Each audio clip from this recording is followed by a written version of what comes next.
नमस्कार दोस्तों, ये वीडियो अंत तक जरूर देखना। बुद्ध से इस देश की पहचान है और कमाल देखिए, इस देश ने बुद्ध को ही मिटा दिया। आज से करीब 2500 साल पहले इस धरती पर बुद्ध का जन्म हुआ था।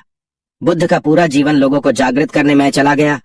लोगों को जगाने का जितना अथक प्रयास बुद्ध ने किया, न उनके पहले किसी ने किया था, न उनके बाद किसी ने किया। बुद्ध एक ही तो बगावती पुरुष। भारत में अगर कोई नमक है तो बुद्ध के कारण, कहीं कोई स्वाद है तो बुद्ध के कारण, वरना भारत तो बेस्वाद होता। आज भारत में बुद्ध को मानने वाले लोग कहाँ हैं? जिस इंसान से इस देश की पहचान है, इस देश का अस्तित्व बुद्ध से है, उनको ही भारत ने भुला दिया। बड़ा अजीब देश है, शर्म भी नहीं आती खुद को विश्व गुरु और महान कहने में। बुद्ध का नाश किया मुस्लिम आक्रामकताओं ने और हिंदू समाज ने। ब्राह्मण उस समय पशु हत्या कर रहे थे धर्म के नाम पर, उनको बुद्ध ने विरोध किया, तब ब्राह्मणों को सब छोड़ना पड़ा और आज वही लोग गौरक्षक बनकर घूम रहे हैं। बुद्ध का सारा जीवन लोगों को जगाने में चला गया। बुद्ध ने भगवान को नकारा, मूर्ति पूजा का विरोध किया और आज इनको ही लोगों ने भगवान बना दिया। दुनिया में सबसे ज्यादा मूर्तियां बुद्ध की है, ये वाकई में हैरान करने वाला है। भारत में बुद्ध को मानने वाले ना के बराबर है, और जो है वो डॉक्टर अंबेडकर को मानने वाले हैं। उनको बुद्ध से कुछ लेना देना नहीं है। इस देश के सनातनी लोगों को बुद्ध नहीं चाहिए, और जो बुद्धिस्ट है उनको बुद्ध ही पता नहीं है। ये बड़ी हैरानी की बात मालूम पड़ती है। बुद्ध ने लोगों से यही कहा कि वेद कोई ईश्वरीय शास्त्र नहीं है, कोई शास्त्र ईश्वरीय नहीं है, सब इंसानों ने लिखे हैं। ये बात सुनकर पंडित नाराज हो गए और पूरा ब्राह्मण समुदाय ने बुद्ध के खिलाफ जिहाद छेड़ दिया। आज भी लोग कहते हैं कि वेद ईश्वर ने रचे हैं। पढ़े लिखे लोग भी यही मूर्खतापूर्ण बात कहते हैं और यही लोग भारत को सुपर पावर बनाने की बात करते हैं।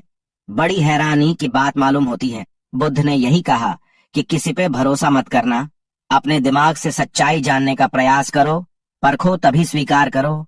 बुद्ध ने कोई धर्म ग्रंथ नहीं लिखा, ये आज जो भी है वो बुद्ध के बाद लिखे गए हैं। भारतीय समाज एक मूर्ख समाज रहा है, जिसने सत्य को नहीं चाहा। बुद्ध पुरुषों को इस देश में नहीं माना जाता, यही इस देश की पहचान है। और फिर भी लोग खुद को विश्व गुरु महान कहते हैं। महान कहने से देश महान नहीं होता, विश्व गुरु कहने से तुम विश्व गुरु नहीं हो जाओगे। पहले खुद अपनी संस्कृति जानो, खुद पर शर्म आ जाएगी। सबसे पुरानी सभ्यता हो तुम, तुम्हें सबसे ऊपर होना चाहिए था, पर नहीं, तुम्हें धर्म चाहिए था। सोचो तो किस किस ने तुम्हें गुलाम बनाया? जो आया उसने तुम्हें गुलाम बनाया। तुम गुलाम हुए तुम्हारी संस्कृति के कारण, और किसी कारण नहीं। क्या था तुम्हारे पास? बस धर्म नाम की बकवास है तुम्हारे पास, और फिर भी विश्व गुरु।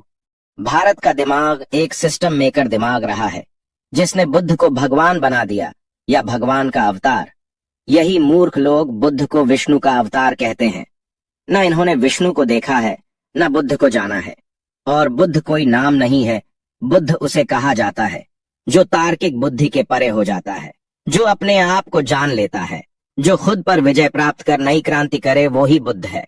बुद्ध की पूजा मत करो, उनको जानो। बुद्ध ने यही कहा, मेरे जाने के बाद तुम मुझे ढूंढ ना सकोगे, मैं तुम्हें तभी मिलूंगा जब तुम खुद बुद्ध हो जाओगे। बुद्ध यही कहा करते थे कि मानो मत, पहले जानो। भगवान मानने के नहीं जानने की चीज है, जिसे जाना ही नहीं उसे मानना तो मूर्खता होगी। कोई भगवान नहीं है, जो है वो ही सत्य है। बुद्ध को इस देश ने मिटाना चाहा, पर ना मिटा सका। कोई महान अशोक के रूप में बुद्ध को सत्य ने कायम रखा। उनके बाद बुद्ध को महामानव डॉक्टर अंबेडकर ने पुण्य स्थापित किया, और अब बुद्ध को कोई मिटा नहीं सकता। बाबा साहेब का ये प्रयास बुद्ध को फिर से लोगों के जीवन में लाना था, इसलिए उन्होंने 1956 को फिर से बुद्ध को अपनाया और संविधान के रूप में, तिरंगे के रूप में बुद्ध को उनको स्थान दिया।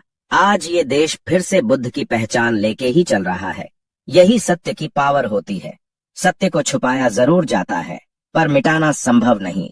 आपको हमारा ये वीडियो कैसा लगा जरूर बताना, और ऐसी ही अमेजिंग वीडियो के लिए हमारे चैनल को सब्सक्राइब जरूर कीजिए। धन्यवाद।